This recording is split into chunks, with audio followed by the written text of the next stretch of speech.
11 minutes away from 8, TBS in the morning. Good morning, everybody. Monday, the 14th of February, Valentine's Day. If you've got a Valentine, then don't forget, of course, to wish her a happy Valentine's Day. Now, I love getting around the community, as you all know, because basically I'm a sticky beak, and I like to know what's going on. Dubbo Mayor, Matthew Dickerson, good morning, sir. Yeah, good morning. I assume you were ringing me this morning to wish me happy Valentine's Day. Thank you very much. No, not really. I'm sure you can find another Valentine better than me. Okay, in the area, of course, one of the things, of course, a lot of people don't realise is the big area that you guys have got to oversee, which, of course, includes Dubbo and also Wellington as well as surrounding areas, isn't it? Yeah, that's right. After the amalgamation, the size of the area of the old Dubbo local government area effectively doubled, took in Wellington and Dubbo. The population only increased by around about 10,000, so our rates income didn't increase by a huge amount, but the area, the actual physical area to cover, just about doubled. So it's a fairly large area now, and it's actually a bit of a challenge to get around that area and make sure you're across the issues that are across every part of that. I mean, it goes down as far as Eukarina, which is basically orange just about. So you go down as far as that, and then you go out almost to Narromine and up towards Gilgandra and out towards Park. So it's a pretty big area now. One of the other things that's happening too at the moment with the weather that we've had and with the amount of rain we've had, of course, there's been a lot of problems with roads in local government areas and stuff like that. And, the normal money that's actually allocated for this then has to be transferred back so you can start, filling in potholes or whatever it might be. Yeah. It's a tight thing at the moment, isn't it? It is, you're right. And in the last 3 years, unfortunately, we've seen a loss of about $20 million from our operating revenue from Dubbo. So we've run at a $20 million loss, which is not a good situation to be in. Whole range of reasons for that. But obviously, that's one of the first things we've got to try and do is plug that hole. And when you've got rain and roads and traffic on those roads, you're spot on. They don't seem to wear that well, which you think they would. They're bitumen, you've got trucks and vehicles going on them. Surely they can handle that, but that rain just seems to get underneath the road, and next thing you know, you get these little potholes turned into huge holes and a lot of work to be done. And that's probably the number one thing that people talk to me about at the moment is, when are you going to fix my road? And the real answer is not for a long time, because there's a lot of roads to fix. Yeah, that's the problem. I also noticed in some committee meeting stuff that I think you had a committee meeting last week. Is that right? Correct. Yes, that's right. On Thursday. Thursday night.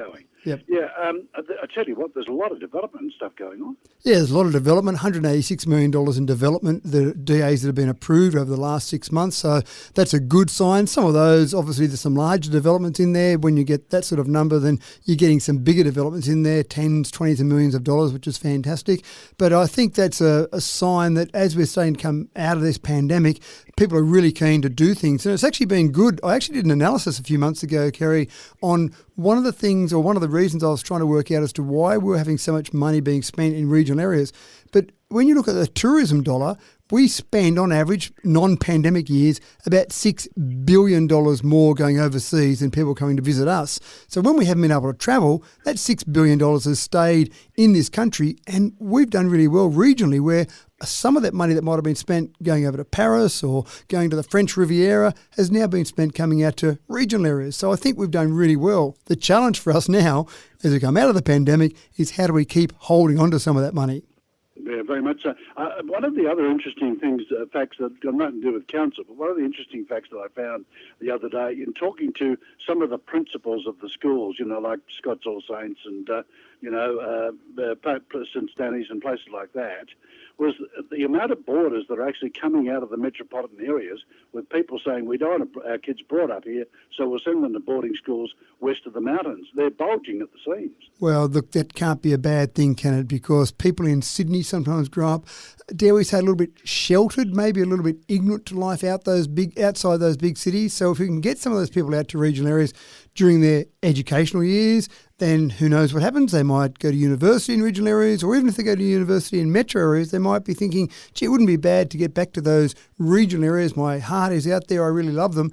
But I suppose part of the big thing there, Kerry, as well, is just educating people as to what we've got.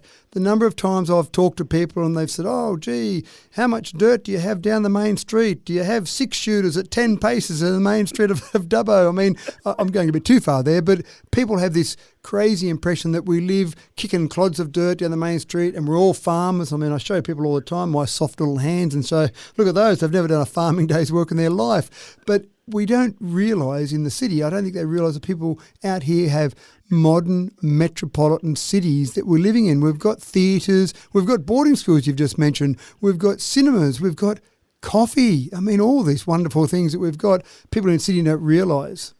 Yeah, very much so. So thank you for your time. It's always a pleasure to talk to you, and we will catch up.